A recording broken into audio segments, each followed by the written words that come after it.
একদিকে ভোট গ্রহণ কেন্দ্রের ছবিটা আপনাদের দেখালাম, আর এবার প্রশিক্ষণ কেন্দ্রের সিলিং ভেঙে আহত হয়েছেন দুই বিডিও। কালবৈশাখী ঝড়ে লন্ডভন্ড আলিপুরদুয়ার। রাজকুমার প্রতিনিধি আমাদের সঙ্গে রয়েছেন। রাজকুমার, প্রশিক্ষণ কেন্দ্রের সিলিং ভেঙে আহত হয়েছেন যে দুজন বিডিও, তারা কেমন আছেন?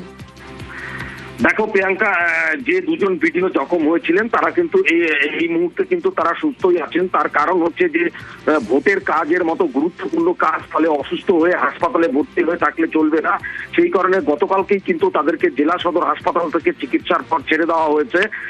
এবং যেটা ঘটনা ঘটেছে সেটা হচ্ছে আলিপুরদুয়ার শহরে যে রবীন্দ্র ভবন, সেই রবীন্দ্র ভবনে কিন্তু ঝড়ের সময় প্রশিক্ষণ চলছিল। সেই সময় কিন্তু রবীন্দ্র ভবনের বাইরের দিকটায় যে ফলস সিলিং, সেই ফলস সিলিং খসে পড়ে কিন্তু আলিপুরদুয়ার 1 নম্বর ব্লকের যে ভিডিও অরিজিৎ দাস এবং কালচিনি ব্লকের যে ভিডিও মিঠুন মজুমদার, এই দুই ভিডিও কিন্তু তারা সামান্য জখম হন। তাদেরকে জেলা সদর হাসপাতালে নিয়ে যাওয়া হয় এবং সেখান থেকে চিকিৎসার পর তাদেরকে রাতেই ছেড়ে দেওয়া হয়েছে। এই মুহূর্তে দুই ভিডিওই সুস্থ রয়েছে, কিন্তু ঝড়ে কিন্তু এই দুজন ভিডিওর প্রশিক্ষণ কেন্দ্রেই জখম হন।